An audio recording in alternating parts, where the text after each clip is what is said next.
Amados irmãos e irmãs no Salvador Jesus, nós estamos nesta manhã olhando como as coisas mudam rapidamente. Se você lembrar de domingo passado, nós temos Jesus, seus discípulos, com a confissão, a famosa confissão do apóstolo Pedro.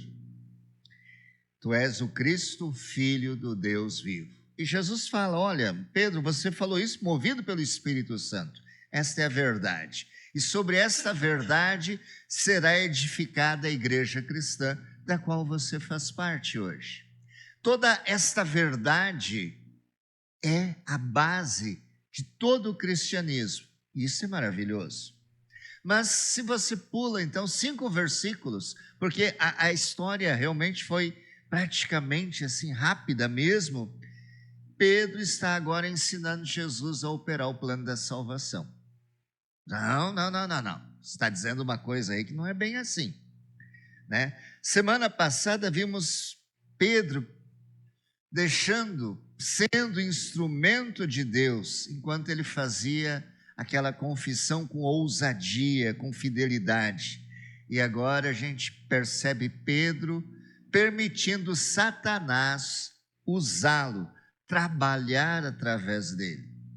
E com isso, Pedro passa rapidamente da rocha para ser uma pedra de tropeço. Curioso isso, né? É uma coisa muito estranha. E é importante, então, a gente lembrar de que Satanás está sempre trabalhando para tentar encontrar na cabeça do povo de Deus uma distorção da vontade de Deus. Nós lembramos que desde o momento que Jesus inicia o seu ministério, Satanás chega a ele tentando mostrar, olha, toma o caminho mais fácil, você não precisa passar pela dor e sofrimento, não vá para a cruz. É chamado diante de Jesus palavras de consolo, palavras de oferta, de um caminho mais fácil, de falsas promessas. Tudo isso é oferecido, porque se Jesus tivesse optado pelo caminho mais fácil, o plano da salvação não aconteceria. Isso teria manchado a impecabilidade de Jesus. E o plano da salvação de Deus para toda a humanidade não aconteceria. Por isso Jesus foi muito claro: sai daqui, Satanás, afasta, retira, vai embora, porque adorarás o Senhor teu Deus e não terás outros deuses diante dele. Ora, Pedro não sabia que estava sendo instrumento de Satanás naquele momento, que ele estava fazendo a mesma coisa quando ele diz as palavras, oh Jesus, longe de ti, nunca vai acontecer. Em outras palavras, Pedro está dizendo, evita a cruz, siga o caminho mais fácil. Você é Deus, você é todo-poderoso, basta você controlar as coisas para que tudo vá de acordo com o teu propósito. Pedro pensou que estava ajudando Jesus.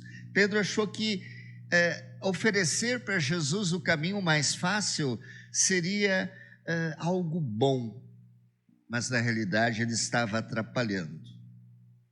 Às vezes nós também podemos pensar algo parecido, que estamos ajudando a Deus a salvar o mundo, a cumprir o seu propósito, deixando de lado palavras difíceis no ensinamento para nós e para o próximo.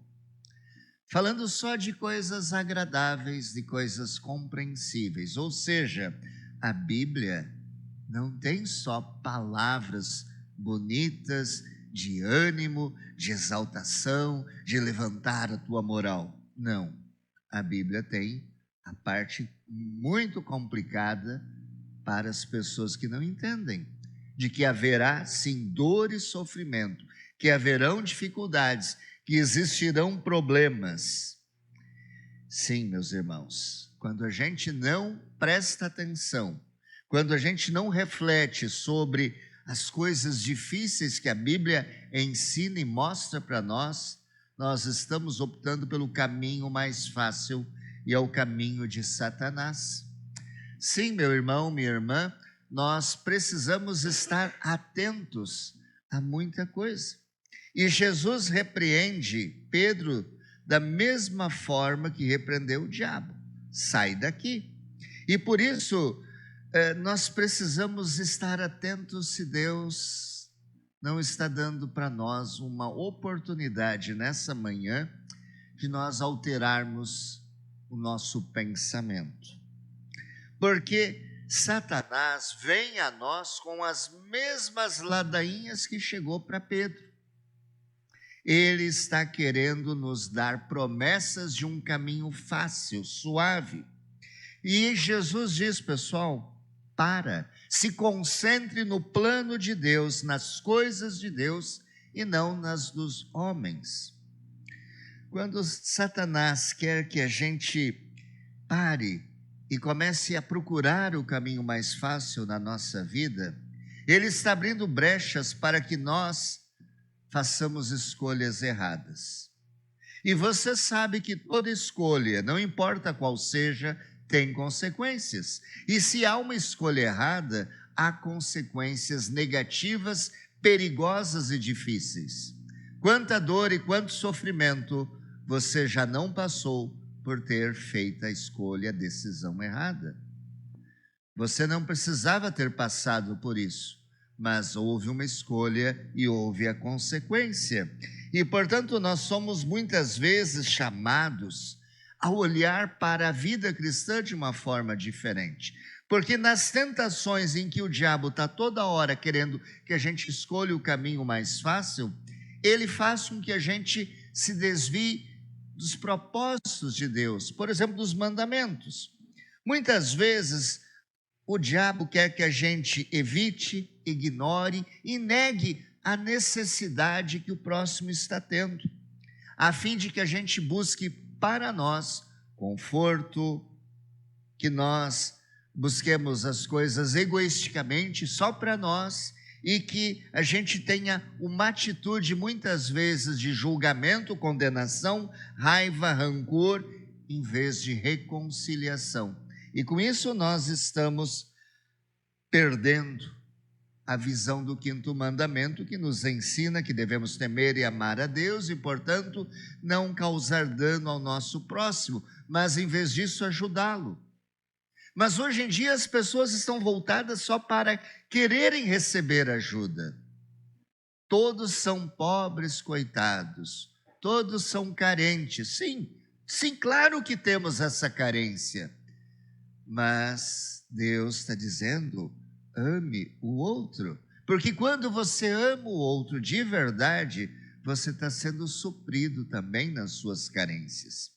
Quando Satanás tenta a nós para espalharmos fofocas que destroem o outro, até parecendo que não, mas eu estou fazendo uma crítica construtiva, quando na realidade está com um propósito maligno, a palavra de Deus aponta para o 8º mandamento, que diz, devemos temer, amar a Deus, para não caluniar o nosso próximo, não trairmos, tirarmos sua reputação, mas defender, falar bem e explicar tudo de uma maneira mais gentil. E nós normalmente, quando ficamos exaltados, tratamos o outro com agressividade. E você sabe que toda ação há uma reação. E daí não é de estranhar tantas brigas entre casais, pais e filhos e irmãos na igreja. E como o diabo é astuto ao fazer que qualquer coisa que aconteça na igreja e na relação dos membros da igreja seja instrumento de Satanás para criar divisão, separação. O fulano lá da igreja não me deu bom dia, não vou mais na igreja. O pastor passou por mim de carro e não buzinou, não acenou, não vou mais na igreja. E assim vai, né? Ah, não, hoje eu fui na igreja e o som estava muito alto, não vou mais na igreja. Ah, hoje eu fui na igreja e estava o irmão cantando lá, eu não gosto do que ele cante, não vou mais na igreja. Está vendo como a gente cria picuinhas do nada e criamos dentro do nada argumentos que não são nossos, na realidade são argumentos de Satanás para atrapalhar o projeto de Deus para a nossa felicidade. Porque o plano de Deus para você é um plano bom. Nós já vimos isso no Novo Testamento e no Antigo Testamento.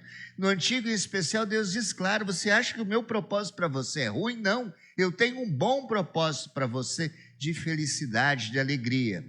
Mas olha como o diabo faz.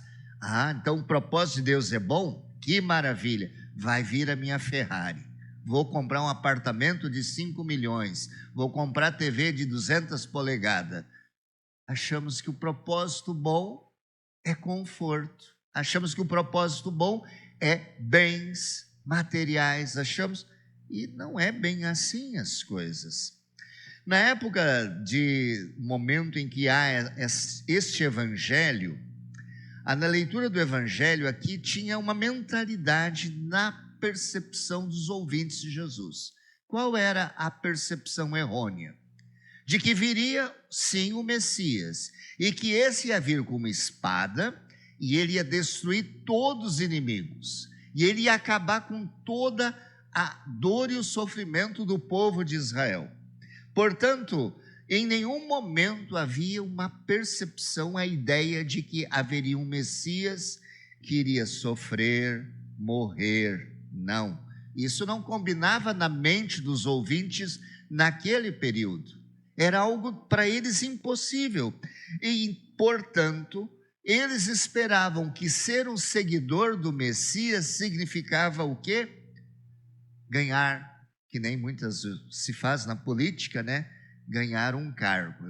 Eu estou seguindo o Messias, então eu vou ser um assessor, eu vou ser um primeiro-ministro, eu vou ganhar um cargo. Não é bem assim. Só que, lamentavelmente, ainda hoje, muitas pessoas pensam assim. Acham que cristianismo significa ter vantagens humanas, vantagens sobre o aspecto material, do aspecto de valorização de posturas, de ser reconhecido pelos outros. Você é um cristão, que maravilha, me ajoelho por você. Não é assim. E Jesus sempre mostrou, pessoal, não é desta maneira. E, portanto, a mensagem do cristianismo não é uma mensagem popular.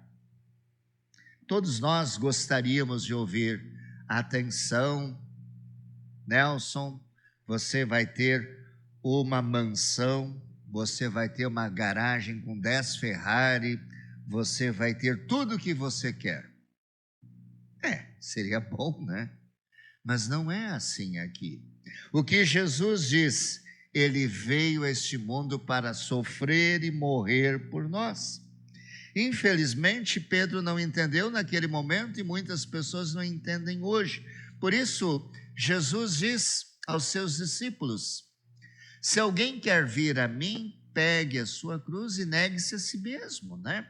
E mais, lá em Marcos, de que adianta uma pessoa ganhar o mundo inteiro e perder a sua alma? Jesus não está prometendo e nunca prometeu uma vida fácil ao seu povo.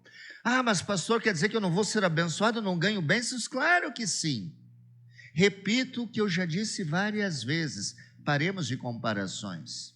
Você é milionário, você é bilionário, diante de milhões e de bilhões de pessoas que não têm uma torneira que você abre e tem água pura, potável, que não tem um lixeiro na porta recolhendo, que não tem um esgoto, um vaso sanitário. Você é riquíssimo para essas pessoas, é algo normal para nós. Eu vou no mercado e compro pão. O outro vai ter o pão que alguém jogar fora. Então, não adianta querer se comparar. Mas eu queria ter mais bênçãos de Deus, materiais. Não é assim. Você tem o que vestir, tem o que comer. O que a Bíblia ensina? Dê graças a Deus. Claro que Deus cuida, protege e ampara todos fiéis nele. E Deus sabe que nós temos uma tendência muito fácil de ouvir a ladainha de Satanás para que a gente sempre fique insatisfeito. E ao ficarmos sempre insatisfeitos, começamos a pensar, a agir e a viver de modo errado. Hoje é o dia de dar graças a Deus pelas pessoas que fazem parte da nossa vida. Agradeça a Deus agora e diga para quem está perto de você: eu agradeço a Deus por você. Fale isso. Você na sua casa, agradeça pela sua família. Dê graças a Deus por tantas coisas que você tem recebido. Jesus, repito, não promete uma vida fácil, mas Ele promete que não importa o que a gente enfrente nesta vida, mesmo as coisas mais difíceis e horríveis que experimentarmos, Ele vai prevalecer, Ele vai estar ao lado. Sim, Ele nos chama para segui-lo num caminho de obediência e sofrimento, que não é muito agradável, que a gente negue os nossos desejos pecaminosos quando e aonde eles aparecerem. Porque sofrimento e morte, tomar a cruz, perder a vida, soou estranho para Pedro, para os discípulos, e é estranho para nós. Mas a cruz não é o fim. É através dela que se ganha a vida verdadeira. E depois os discípulos entenderam isso. E eles então não deram mais atenção às coisas do mundo. Eles foram com um propósito. E eles sofreram. Sofreram morte cruel. Foram espancados, apedrejados. Tanta coisa terrível aconteceu. Mas eles davam glória a Deus por serem merecedores de sofrimentos desse tipo. Nós estamos vivendo um período de mar de rosas. Por maiores que sejam as dificuldades, as contrariedades à fé cristã, e está cada vez aumentando mais, ninguém está te matando por ser cristão. Muito antes, pelo contrário, podem te criticar, mas não te matam, não te apedrejam. Portanto, nós somos chamados a olhar agora, sabendo que se a nossa vida, por vezes, parecer difícil, se a doença vem, a morte está próxima, há uma dificuldade aqui, que a gente entenda que não estaremos sozinhos. Jesus diz: eu vou estar contigo, eu vou estar conduzindo você nesse caminho muitas vezes difícil, de dor, de perda e sofrimento, mas eu estou ao teu lado, através da igreja, através dos irmãos e através da presença poderosa dele na sua vida. Então, nesta hora, nesse momento, entenda, você não está sozinho. Concentre-se, fixe sua mente nas coisas de Deus e todas as outras coisas vos serão acrescentadas. Creia, confie. Vá para sua casa nesta semana sabendo de que Deus está ao teu lado para te ajudar, para te conduzir para melhores coisas. Ah, mas Ele pode me dar coisas boas? Claro, está dando e vai continuar dando. Mas não se deixe abalar pela mentira daquele que tem um outro propósito para a sua vida. E assim nós vamos encontrar nesta caminhada paz e perdão, ânimo, alegria, força, paz em Jesus. Irmãos e irmãs, alegrem-se. Tem coisas incríveis esperando vocês na eternidade. Aqui também, mas aqui ainda haverá dor de cabeça, espinhos, pedras, mas acima disso, um Deus que vai estar ao teu lado agora. E olha só que coisa incrível, Ele colocou essas pessoas ao teu lado agora, para dizer, para testemunhar que você não está sozinho jamais.